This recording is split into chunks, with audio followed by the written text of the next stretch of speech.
En direct des coulisses de Brave, retrouvons Marie-Josée Gagnon en compagnie de son invité. Nous sommes le 21 octobre 2025 et je reçois Anna Schiff, cofondatrice de Coral, une entreprise qui se consacre à la santé des femmes. Anna n'a que 36 ans et pourtant, elle en est à sa 4e aventure entrepreneuriale, dont l'entreprise de télémédecine Dialogue, un très grand succès. Dans cet entretien, elle nous fait part de son parcours hors du commun et nous offre un cours de base en démarrage d'entreprise. Vous verrez, elle nous embarque dans ses histoires avec beaucoup de conviction. Et ce n'est vraiment pas étonnant qu'elle ait connu autant de succès aussi vite. Une bonne écoute.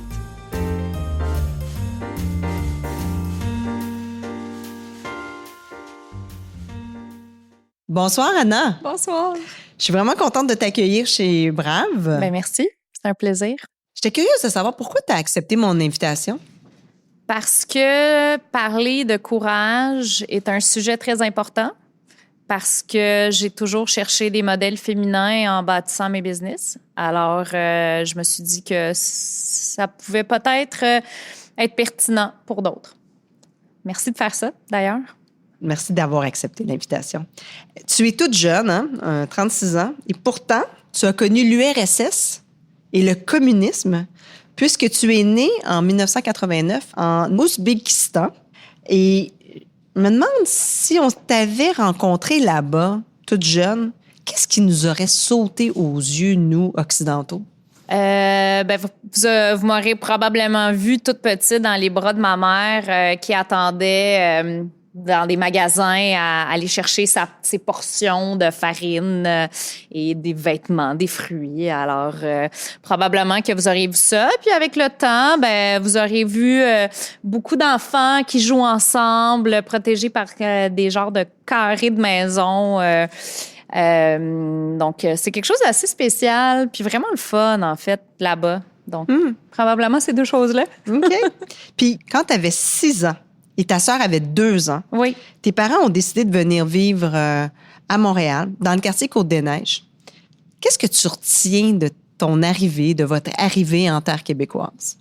En fait, je me souviens très bien du vol, parce que c'était un vol très, très long. Et je me souviens que ma sœur et moi, on courait dans les allées. Alors, je me souviens de ça très, très bien. Je me souviens à notre arrivée, on a rencontré... en fait, mes parents sont venus s'installer à Montréal parce que ils s'en allaient dans les Amériques. Puis ils connaissaient un couple avec une fille qui habitait à Montréal. Alors, je pense que s'ils avaient connu quelqu'un à Toronto, à Vancouver ou à New York ou à Chicago, on se serait retrouvés là. Mais là, ils habitaient ici. Alors là, on est arrivés. Ils nous ont aidés à louer un appartement tout meublé parce que mes parents sont arrivés avec absolument rien. Quelques valises dans lesquelles ils avaient leur couverture, assiettes, ce genre de choses-là. Alors, voilà. Donc, mais tu sais, ça m'a pas surpris outre mesure. Tu sais, on a commencé à vivre dans un tout meublé devant le Jewish. Et tu ne parlais ni français ni anglais? Non. Puis tu viens d'un environnement uniforme où tout le monde possédait la même chose. Oui. Puis ici, c'est tout le contraire. Donc, comment tu t'es adaptée à ta nouvelle vie? Ça a pris du temps dans le sens que, tu sais, t'es jeune, tu connais ce que tu connais, alors c'est la seule chose que tu connais. Alors, tu sais, dans le fond, tu te poses pas trop de questions, mais c'est sûr et certain qu'avec les années, une des choses que mes parents m'ont toujours poussé très, très fort, c'est d'étudier, d'être la meilleure à l'école, d'avoir les meilleures notes.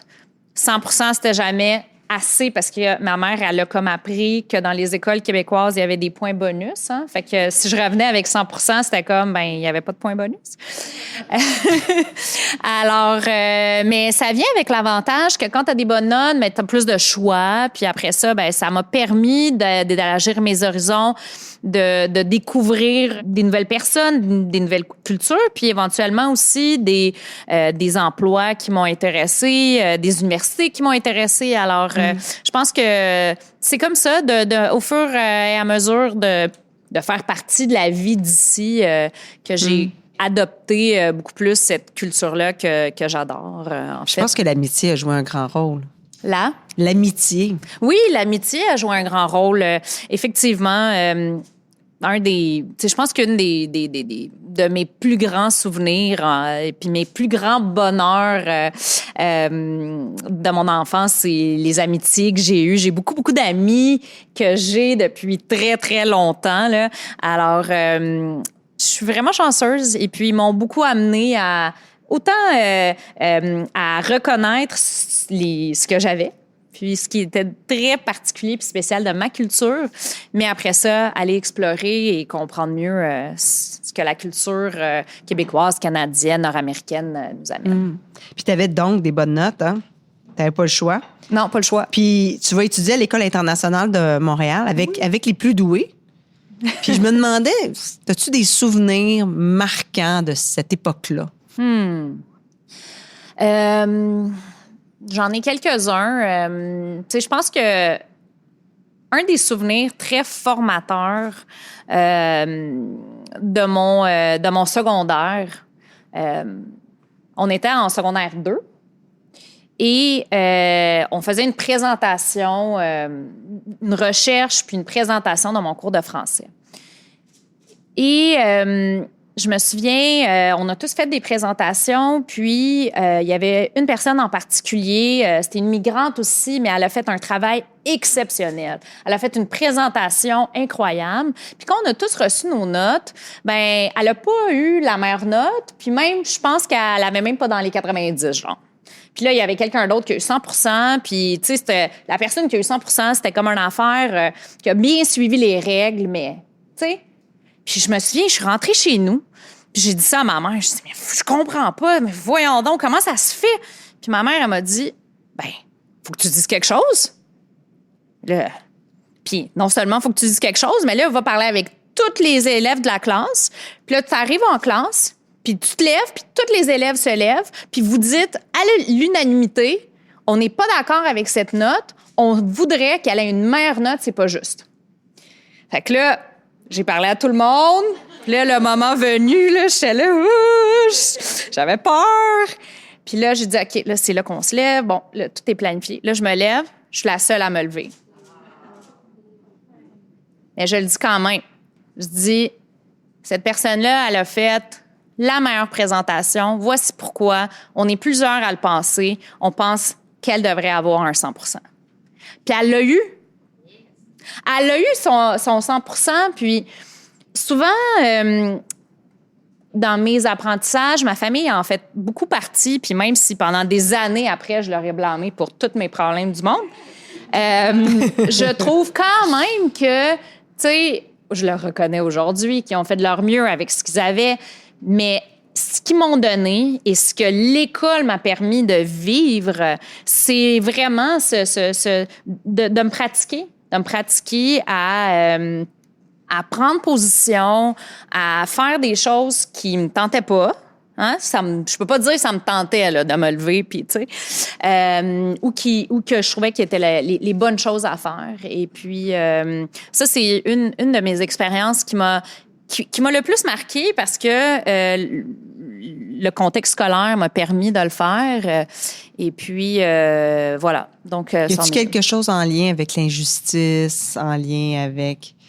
Mais je pense que c'est de faire la bonne chose. Je pense que c'est un peu... tu sais, quand je réfléchissais tu sais, au sujet du courage, ça revient souvent. Tu sais, pour moi, c'est vraiment ce concept de prendre position, de prendre action, de faire les bonnes choses, même quand ça me tente pas. Surtout quand ça me tente pas. Alors, je pense que peut-être l'injustice, mais surtout je pense que c'est vraiment de faire la bonne chose.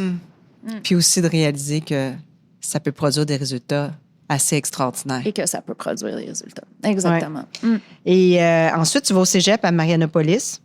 Et pendant ton cégep, il devient une idée, une fixation. Tu veux absolument aller à l'école d'été de business de l'université Wharton, en Pennsylvanie, je pense. Oui. Et tu vas y aller. Oui. Et ça a été quoi ton expérience? C'est ça, ben dans le fond, quand j'étais à Marianopolis, parce que là, j'ai décidé que je m'en allais en business. Fait que là, j'ai dit, OK, c'est quoi la meilleure école business au monde? C'est Wharton. Parfait. Fait que c'est là que je m'en vais. Puis, entre mes 2 années de cégep, j'ai trouvé un programme qui recrutait 50 élèves dans le monde entier. Là. Alors, j'ai décidé d'y postuler. Et j'ai été acceptée. Puis après ça, ben j'ai aussi fait une demande de financière parce que, bon, encore une fois, je pense que mes parents, ils travaillaient très, très fort pour m'aider à accomplir ce que je voulais d'un point de vue scolaire. Mais, bon... Fait que j'ai réussi à y rentrer, puis je suis arrivée à Wharton. En fait, c'était un programme entre Wharton puis l'école d'engineering de University of Pennsylvania. Puis j'ai comme réalisé que c'était pas pour moi. Tout le monde me demandait, ben, tes parents, ils font quoi?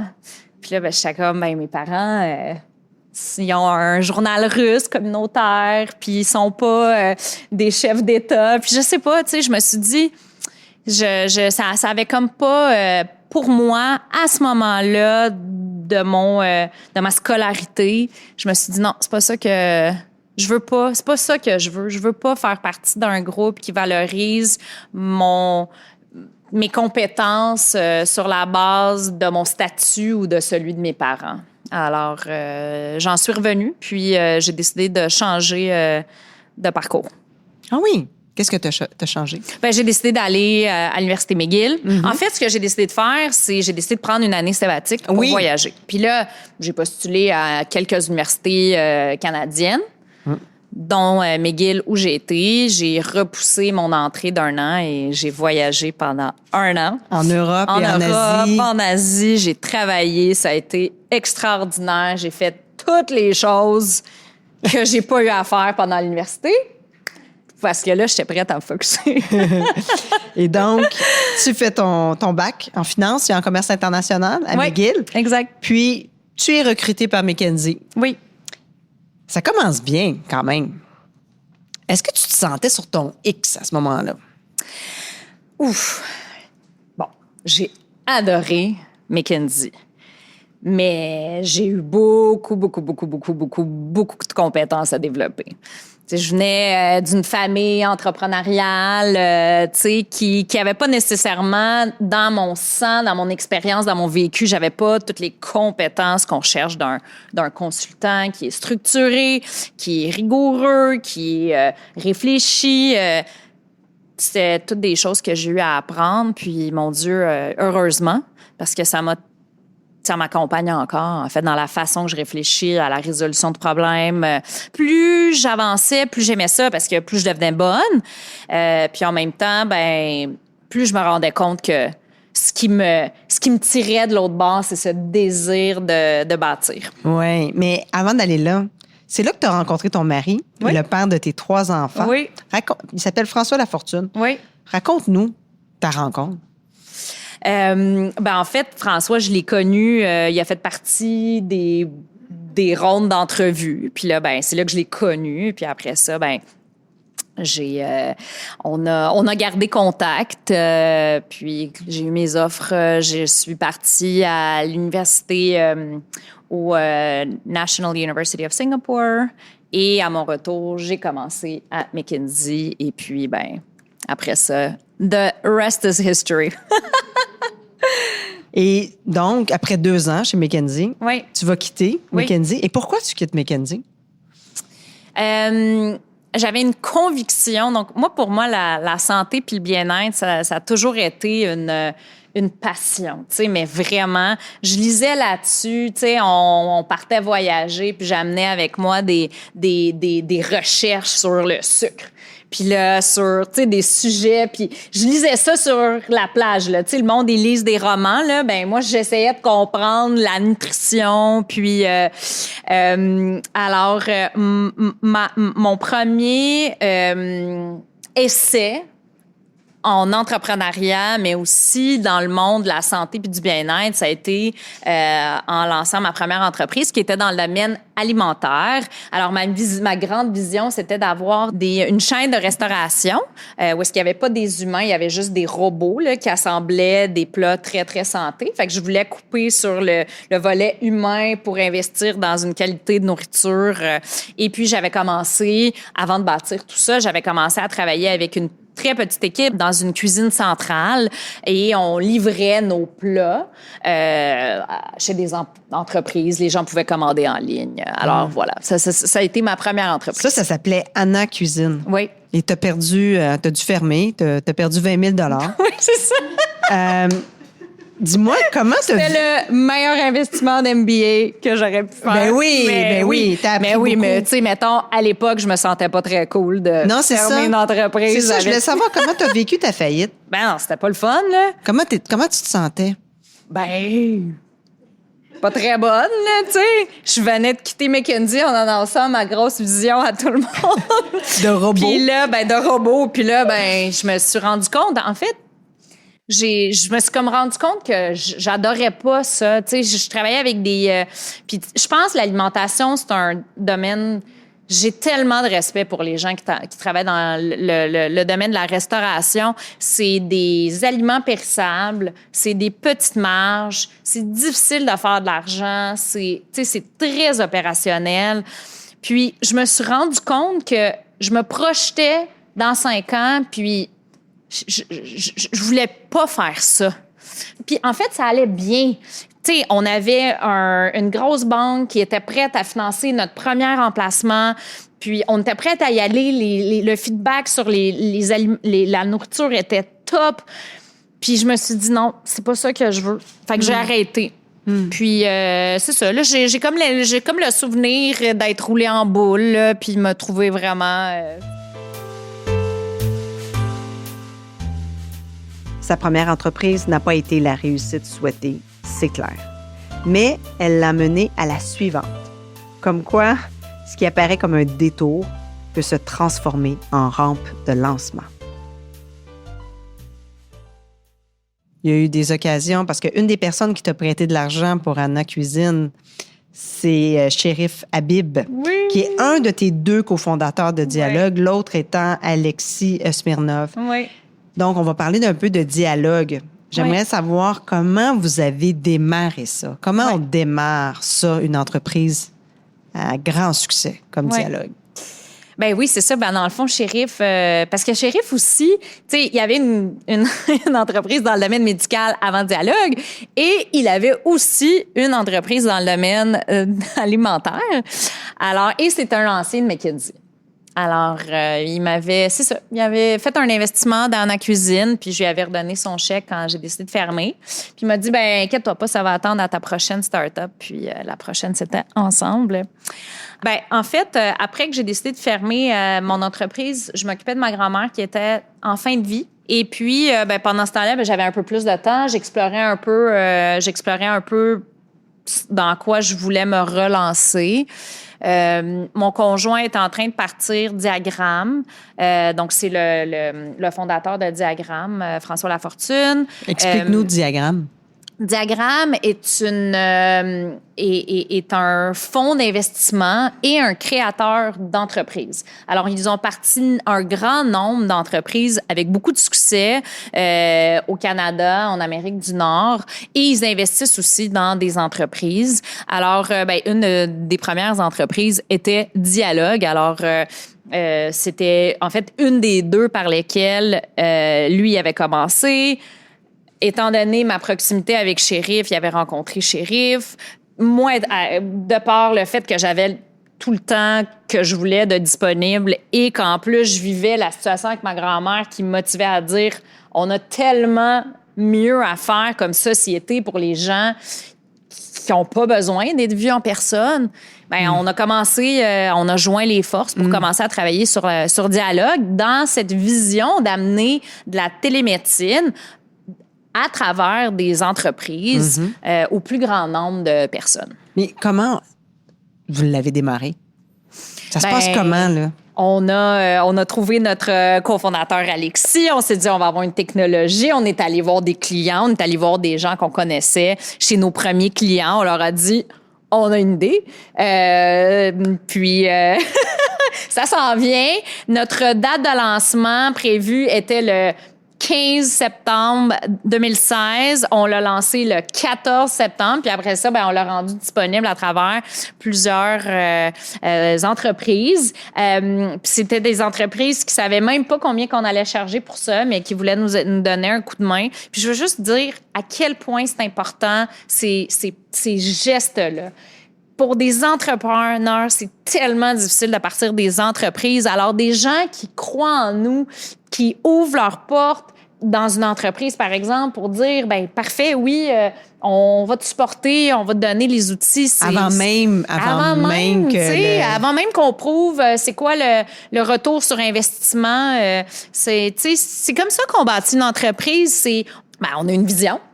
On recrute des gens. On a des gens qui se joignent à nous très tôt, qui font confiance d'ailleurs à cette grande vision-là sans avoir de preuves. Il y a des gens comme ça qui se joignent avant même qu'on leur dise, oui, on est une grosse entreprise puis on a déjà fait quelque chose. Il y a des gens qu'on attire puis on travaille ensemble puis on avait un petit groupe de développeurs. On était... moi, François, Chérif, on vendait, là, on expliquait ce qu'on allait faire. Puis ça a commencé comme ça. C'est beaucoup l'entrepreneur qui attire les gens, oui. C'est la confiance que vous dégagez. D'ailleurs, c'est peut-être une question qui est liée avec mes idées reçues personnelles. En fait, toutes mes questions sont liées avec mes idées reçues personnelles. Mais ton mari est président de Diagramme, qui est catalyseur de dialogue.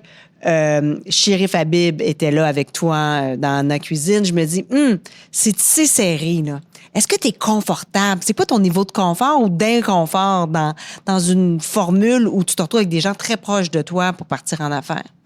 Moi, mes parents, ils ont toujours travaillé ensemble. Fait que, tu sais, moi, ça me choquait pas, là. Mais moi puis mon conjoint, on a toujours dit qu'on travaillerait jamais ensemble parce qu'on se ressemble ben trop. Tu sais, mais finalement, vous avez juste toute fait notre carrière, on a juste fait ça. Là. On a toujours été proches. Puis, tu sais, honnêtement, il est exceptionnel. C'est mon plus grand critique, mais aussi, tu sais, il croit en moi. Puis, ça prend des gens qui croient en nous comme entrepreneurs. Et puis, mais oui, quand je me suis dit, c'est ça dialogue que je veux bâtir. Je me souviens, j'en ai parlé avec François, j'en ai parlé avec Chérif. J'ai dit, Chérif, t'es-tu à l'aise avec ce setup-là? Puis je pense que on avait besoin l'un de l'autre parce qu'on avait des forces très complémentaires. Puis on a bâti quelque chose d'assez unique puis exceptionnel. Donc, mais tu sais, on se posait pas trop de questions dans le sens qu'on avait une mission à accomplir, tu sais. On était là pour la mission. C'est ça qui est important. Et Dialogue est arrivé à un bon moment dans le marché. Puis vous allez passer, si je me trompe pas, de 0 à 100 millions de revenus en 7 ans. Vous allez même faire une entrée en bourse en 2021, en pleine COVID. Oui. Puis aujourd'hui, ça a été racheté par Sun Life. Toi, tu connaissais pas grand-chose en la médecine, à part l'expérience que tu avais avec ta grand-mère.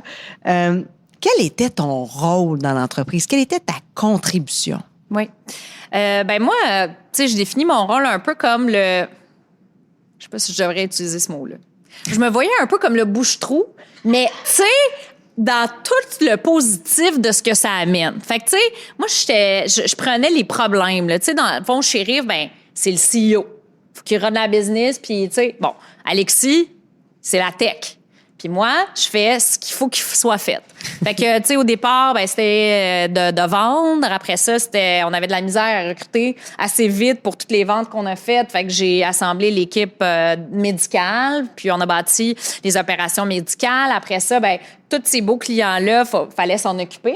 Une fois qu'on a vendu, fait que là, on a bâti l'équipe de Customer Success. Alors, voilà, j'ai comme pris des différentes fonctions avec le temps. Éventuellement, j'ai aussi géré le développement de produits, les nouveaux produits. On avait commencé avec la santé primaire. Éventuellement, on avait rajouté la santé mentale. On avait fait une acquisition dans le domaine du programme d'aide aux employés. Alors, voilà. Donc, le développement. Oui, exactement. Puis à un moment donné, vous étiez 1000 employés. Puis je me demande comment tu as fait face au fait d'être une propriétaire et une patronne aussi jeune. Bien, je me suis jamais posé la question. Mm-hmm. Tu sais, je me dis, on travaille en équipe, c'est pas, tu sais, je veux dire, tu sais, l'âge, c'est comme le sexe, c'est comme, tu sais, les différences, c'est parfait, puis ça prend ça, puis je pense que je me suis jamais trop pris au sérieux, puis je réalise qu'il y a plein d'affaires que je sais pas, fait que j'ai toujours essayé de recruter des gens meilleurs que moi dans tout, ce qui a aussi permis pour moi, d'évoluer puis de prendre différentes fonctions, différents mandats au sein de l'entreprise parce que ben, j'avais plein de monde qui était super bon, qui se joignait, puis qui m'ont permis d'apprendre tellement. Là. J'aimerais ça essayer de comprendre c'est quoi les aspects négatifs d'avoir autant de succès aussi jeune. Négatif? Est-ce qu'il y en a-tu? Ben, c'est quand même un énorme succès, là. Oui, mais tu sais, pour moi, je sais pas, tu sais, on dirait que, tu sais, comme ma vie, elle a pas changé, là, dans le sens que mes grands-parents puis mes parents, ils comprennent pas vraiment toujours qu'est-ce que je fais. Puis, tu sais, dans les rencontres de famille, ben, tu sais, je veux dire, c'est sûr que là, c'est moi qui les accueille, c'est plus mes parents, j'accueille toute la famille, puis c'est moi qui nourris tout le monde, puis ils sont fiers de moi, tu sais, mais en même temps, mes enfants, aujourd'hui, j'ai 3 beaux enfants, eux, ils s'en foutent, là. Que j'ai du succès ou que j'ai pas de succès, eux, ce qu'ils veulent, c'est de me voir. Puis ils m'aiment, puis, tu sais, ils me racontent leur journée, alors... je sais pas, tu sais, pour moi, c'est une opportunité de faire du bien, d'avoir des options, des choix. Mais, puis tu sais, je sais pas, je suis aussi chanceuse parce que j'ai un conjoint qui travaille fort puis qui continue à travailler fort. Puis c'est une valeur qu'on a chez nous, là, celle de travailler fort, de rester humble.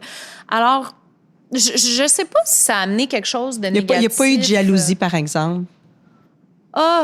Ben, tu sais, moi, mes amis, je sais pas, j'ai des amis, tu sais, comme je disais, j'ai des amis qui sont de longue date. Alors, c'est tous des amis que j'adore voir. Puis, j'ai été chanceuse, je me suis fait des nouveaux amis de par ces entreprises-là.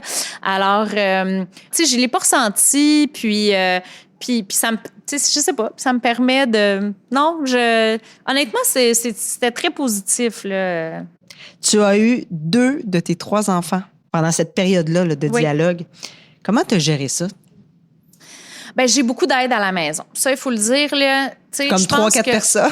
Ben, genre, là. Ben, aujourd'hui, avec une nouvelle entreprise, avec 3 enfants en bas âge qui font toutes des activités, j'ai beaucoup d'aide.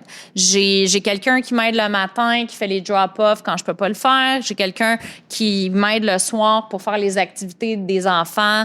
J'ai ma famille qui est là, mes parents, ma mère qui vient souvent, ma belle-mère et mon beau-père qui sont là très souvent aussi. Fait que j'ai beaucoup.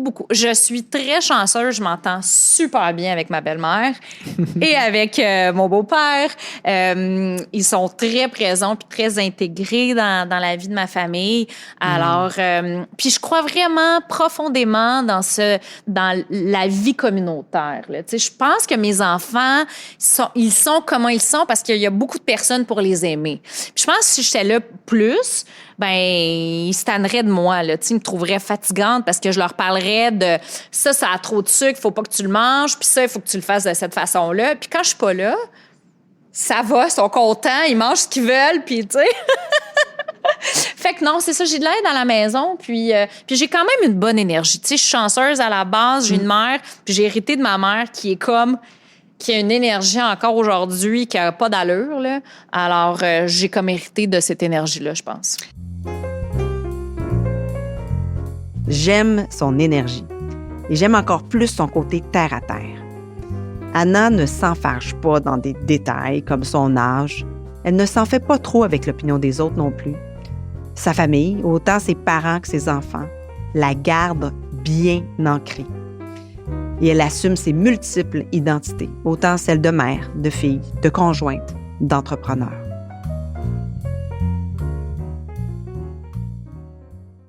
Puis en 2022, à l'âge de 33 ans, tu quittes Dialogue. Oui. Pourquoi tu quittes Dialogue? Pour toutes sortes de raisons, incluant le fait que j'étais enceinte de notre 3e enfant, puis on était une entreprise cotée en bourse qui allait bien, j'avais de la relève, mon équipe était complète et j'ai senti que la bonne chose à faire était de passer plus de temps à ce moment-ci avec ma famille. J'avais pas passé une tonne de temps avec mes enfants, puis ça me tentait de le faire. Et donc, voilà. Et je trouvais que la relève était là, l'entreprise était dans une super bonne place. On avait un super conseil d'administration. Alors, c'était comme le bon moment de faire cette transition-là. Puis, professionnellement, qu'est-ce que tu avais l'intention de faire ou de ne pas faire à ce moment-là? Bien là, je pensais pas en tout partir une autre business, là. Je veux dire, moi, dans ma tête, c'était je prends du temps pour ma famille. C'était mon objectif, puis je pensais à rien d'autre. Là, on est quelle date à peu près? Là? À ce moment-là, quand tu quittes. En 2022, tu quittes. On est quelle date? C'est-tu en... Non, j'ai quitté en mars 2022. Mars 2022. Et la guerre en Ukraine, c'est? Commence. Février 2022.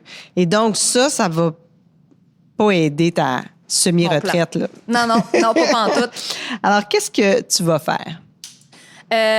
Parce que toi, tu as des origines russes et ukrainiennes. Exactement. La moitié de ma famille ont fui la guerre, la Deuxième Guerre mondiale de l'Ukraine, puis ils sont allés s'installer en Ouzbékistan. Et l'autre moitié de ma famille sont russes. Ils ont été envoyés par le régime communiste vers l'Ouzbékistan pour éduquer.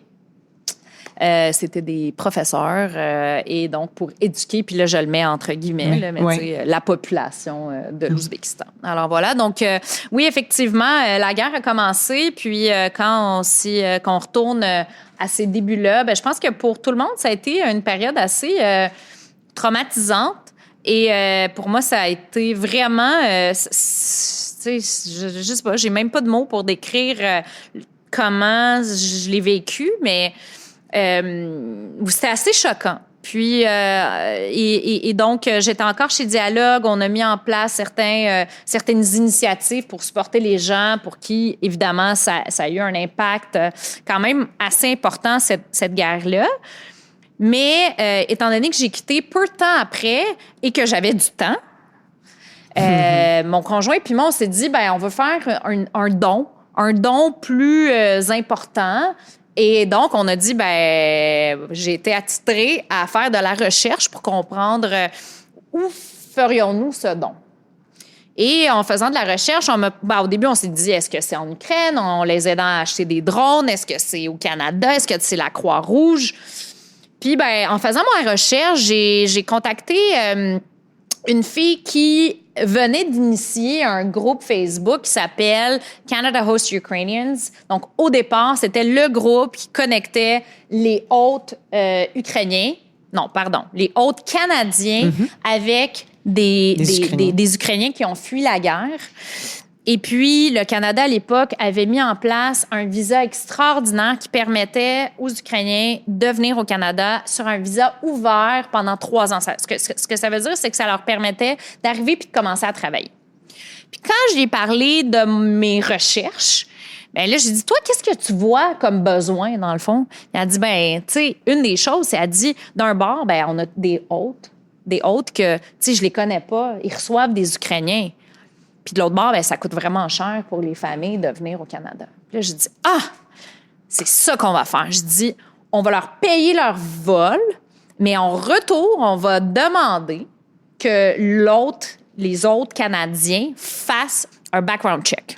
Fait que, tu sais, on va dire, ben, tu sais, blâmez-nous, là, le For Ukraine entier, mais, tu sais, dites que nous, on donne l'argent à l'Ukrainien mais on a besoin d'un background check. Fait que, c'est ça qu'on a mis en place. Fait que, finalement, ben, on a mis en place un gros système. Ça a été extraordinaire.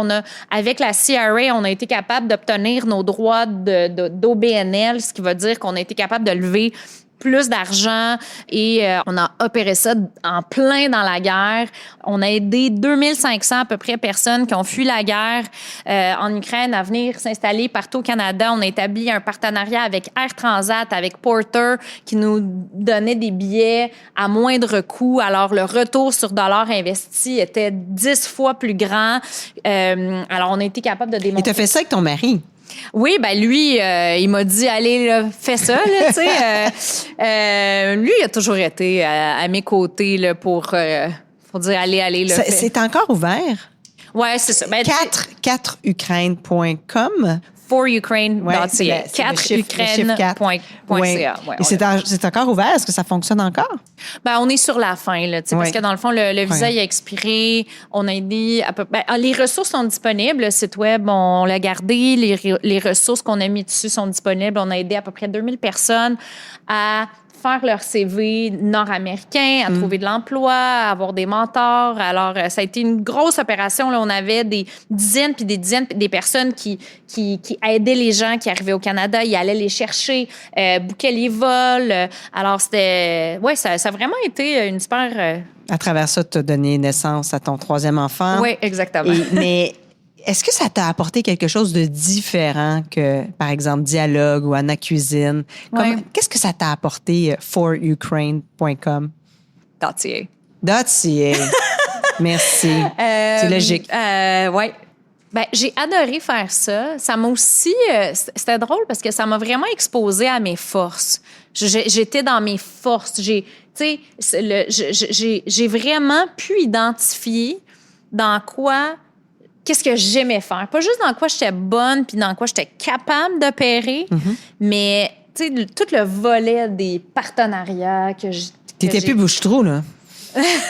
Non, mais là, faut pas dire ça avec une connotation négative. Non, pour moi, ça a été positif. J'aurais jamais pu faire ça ailleurs. Selon moi, c'était le plus beau rôle que j'avais. Là. J'avais pas la responsabilité du CEO, puis en tout cas. Ouais. Mais non, c'était pas ça. C'était que j'ai comme fait, OK, wow, c'est ça que j'adore faire. J'adore la vente. J'adore les partenariats. J'adore la levée de financement, puis tu sais, donner une vision, puis d'opérer avec cette vision-là, puis encore une fois, tu sais, j'adore recruter, c'est quelque chose que j'adore faire, mais tu sais, toutes les choses que j'adore, ça tourne un peu autour des ventes, puis tu sais, j'aurais jamais pensé, mes parents m'ont fait travailler dans leur journal russe, là, puis fallait là, que je fasse du cold calling pour vendre des annonces, puis j'haïssais ça.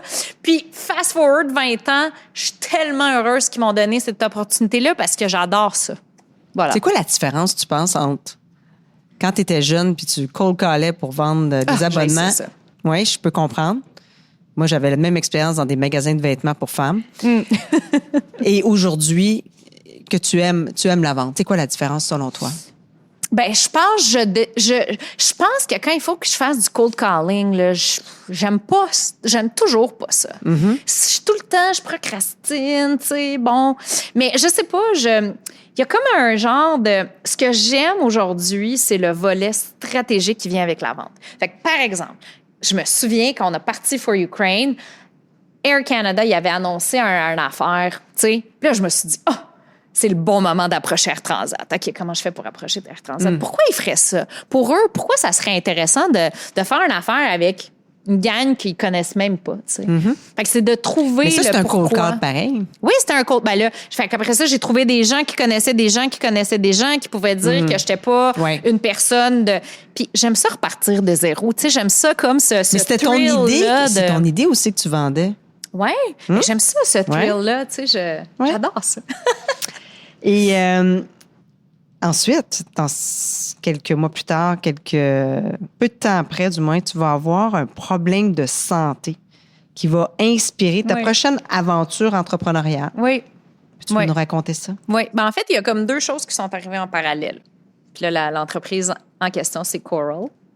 Oui. Alors, moi, je pensais que, bon, tu sais, j'ai fini d'avoir mes enfants, mes plus belles années de ma vie commencent. Là, je vais être en prime pendant les 30 prochaines années de ma vie. Alors, il fallait que je décide qu'est-ce que je fais. Pour venir réaliser qu'à partir de 40 ans, une femme sur 10 quitte le travail parce qu'elle n'est pas capable de gérer sa santé. Puis que 100% des femmes, OK, je devrais dire 95, là, c'est ça le vrai chiffre, là, mais 95% des femmes à partir de l'âge de 35 ans ont un enjeu de santé. On commence à faire de l'insomnie, on commence à faire de l'anxiété, on a des changements d'humeur de plus en plus prononcés avec notre cycle, on prend du poids, on a des chaleurs nocturnes, on a toutes sortes de problèmes. Et le problème, c'est qu'il n'y a pas vraiment de solution. Il n'y a pas vraiment de solution disponible. Puis là, je pouvais pas croire. J'étais là, mais attends une minute, là. Moi, je pensais que tu sais. Puis là, bon, heureusement, au Québec, on a eu Véronique Cloutier qui a mis de la lumière sur la périménopause, ménopause. Alors, on commençait à être au courant qu'il y a un enjeu réellement puis qu'on n'est pas tout seul dans le monde puis qu'on est tous dans le même bateau.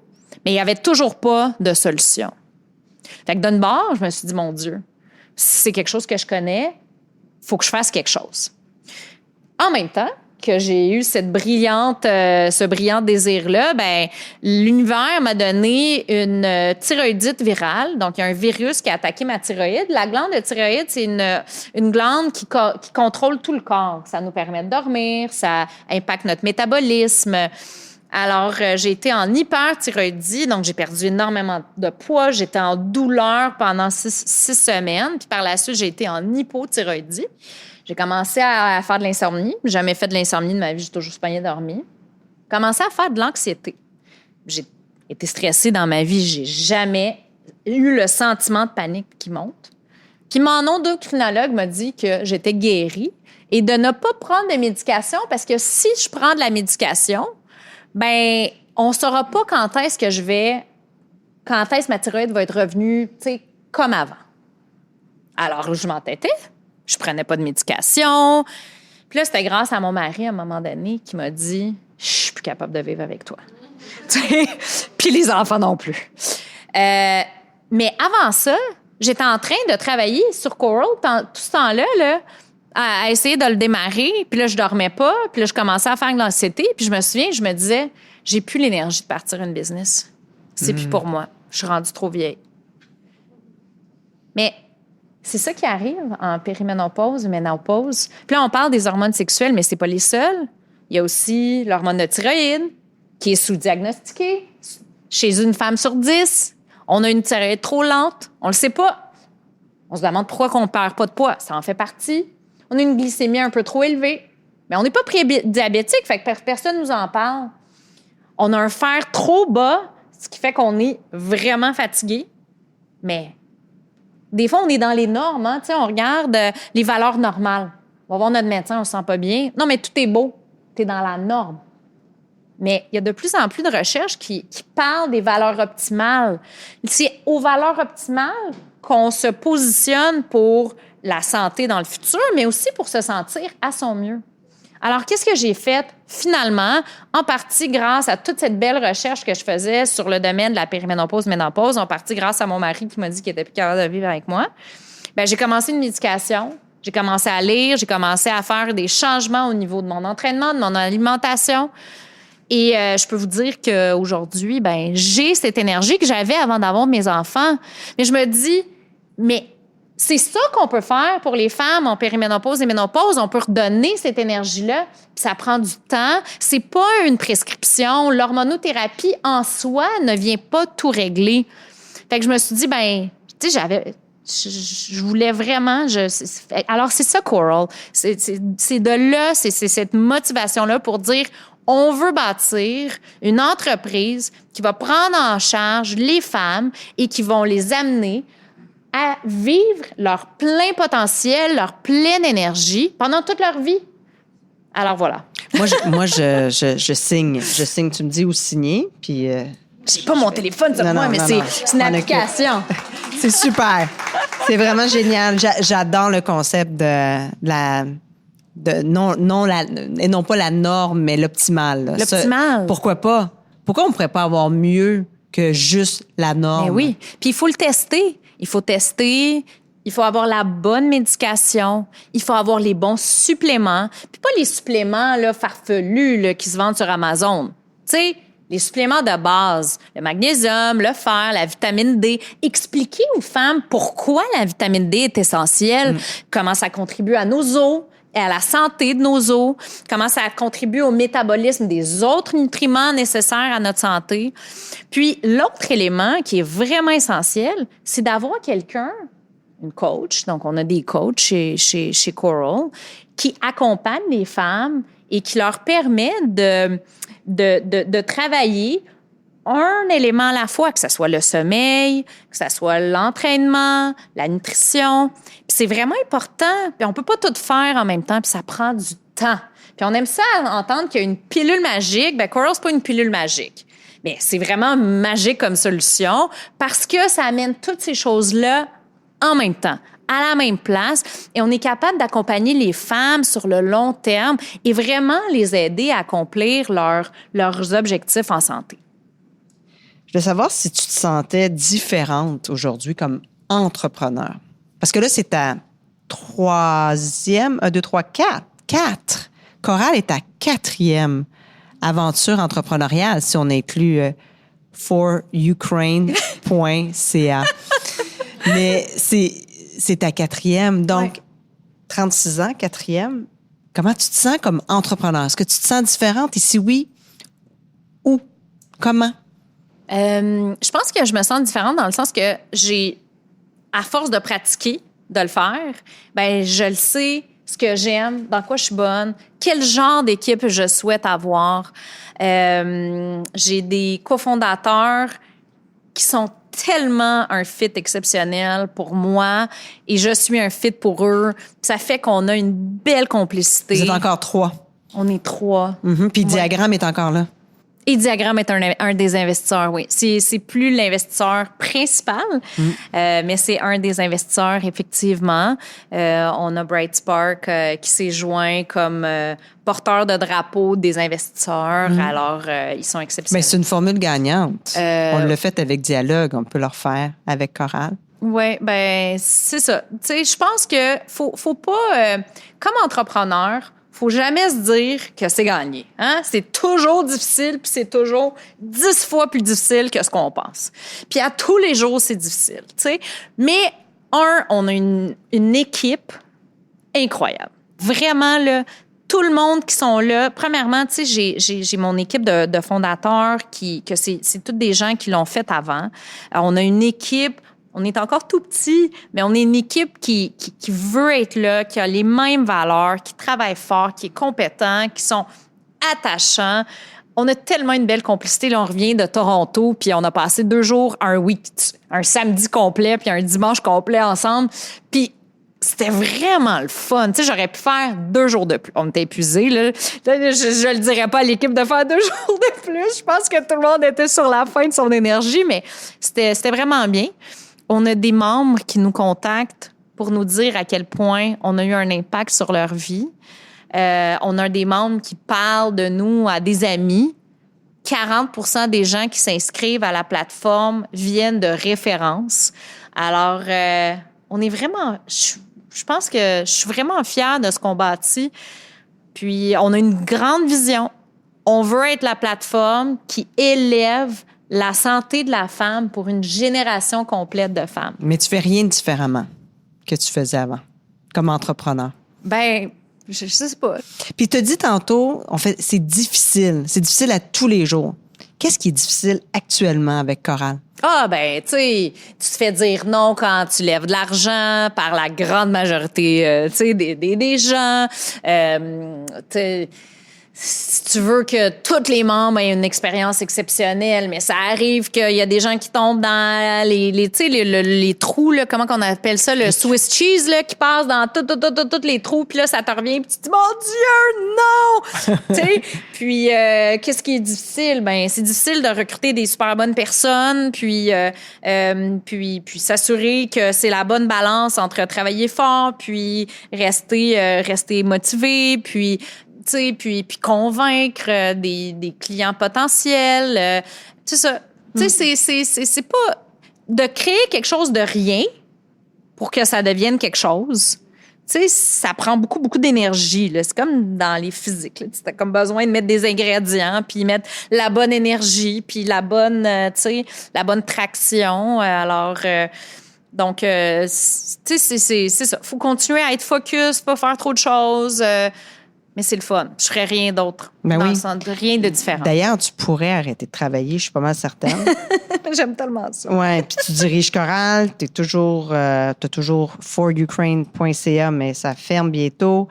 Puis tu sièges aussi au CA de Santé Québec. Oui. Qu'est-ce qui te motive à faire autant, à travailler fort, à prendre des risques encore aujourd'hui, alors que tu pourrais être tranquille?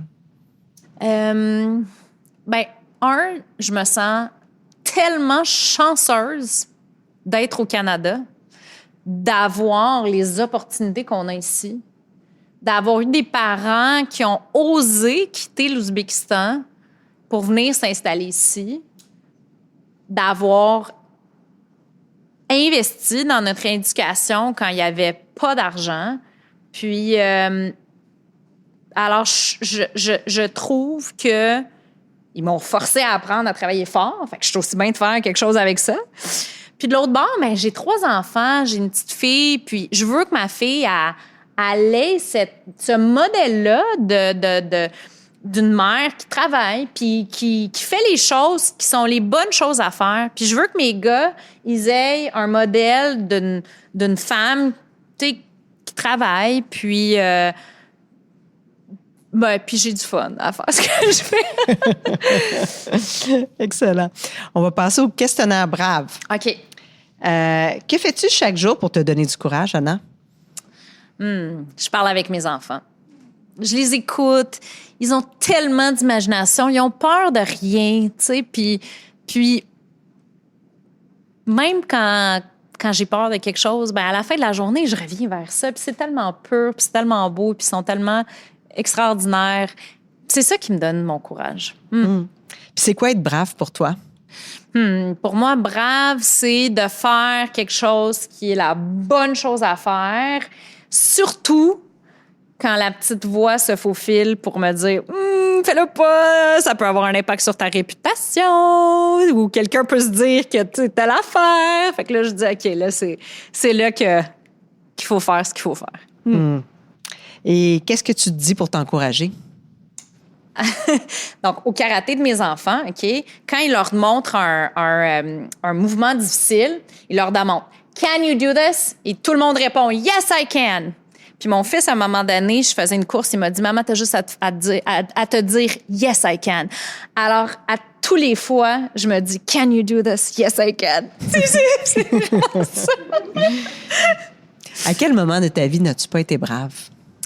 Les moments que je trouve que je suis pas brave, c'est quand, tu sais, il faut que je fasse quelque chose là, pour activer soit un projet ou, tu sais, je procrastine. Puis là, je me trouve des raisons pour pas faire ou un courriel que je veux pas envoyer ou peu importe. Fait que c'est là. Ça arrive, là. Tu sais, c'est pas une fois. Je pense que c'est comme... Ça arrive souvent. Avec le petit désir de procrastiner puis de faire d'autres choses, là. Ça arrive. Et quelle personne incarne le mieux le courage, à ton avis? Mes parents et mes grands-parents. Ils n'ont pas une vie facile. Ils ont eu à se remettre sur leurs pieds puis à rebâtir leur vie plusieurs fois dans des contextes qu'ils ne savaient pas si leur vie allait être quoi de l'autre bord. Mais ils ont fait, ils l'ont persévéré. Puis, tu sais, le courage puis la bravure, c'est quelque chose qu'on vit à tous les jours. C'est pas des gestes grandioses, là, selon moi. Des fois, oui. Mais moi, ce que j'ai observé, c'était vraiment à tous les jours. Alors, c'est comme la fois où est-ce que ma mère a dit, t'es pas d'accord avec la note? Tu te lèves puis tu le dis. Tu sais? Puis c'est ça. Fait que moi, je pense que c'est eux. Puis qu'as-tu envie de dire aux jeunes pour les encourager? Moi, j'ai envie de leur dire, lâchez vos téléphones, retrouvez-vous avec vos amis. Tu sais, vraiment, là, c'est comme sortez. C'est tellement le fun. Mes plus beaux souvenirs, c'est avec mes amis. C'est quand on est en train d'avoir des fous rires sur une niaiserie. Tu sais, puis, fait que moi, je dirais, oubliez vos téléphones une fois de temps en temps à la maison, puis retrouvez-vous entre amis. Faites des affaires que vos parents ils vous diraient, fais pas ça, tu sais. Faites, mais je sais pas, tu sais. Je pense qu'il y a comme un côté d'amitié qui est tellement humain et dans un monde qui est autant connecté, où est-ce que la technologie amène beaucoup de bien, mais qui est très invasive quand même. Je dirais de trouver des moments pour réellement être dans toute notre humanité avec nos amis. Wow! Quelle sagesse pour une femme de 36 ans. J'ai vraiment hâte de voir où tu seras dans 36 ans ou moins. Très curieuse. Alors, merci beaucoup, Anna, d'être venue à Brave. Merci.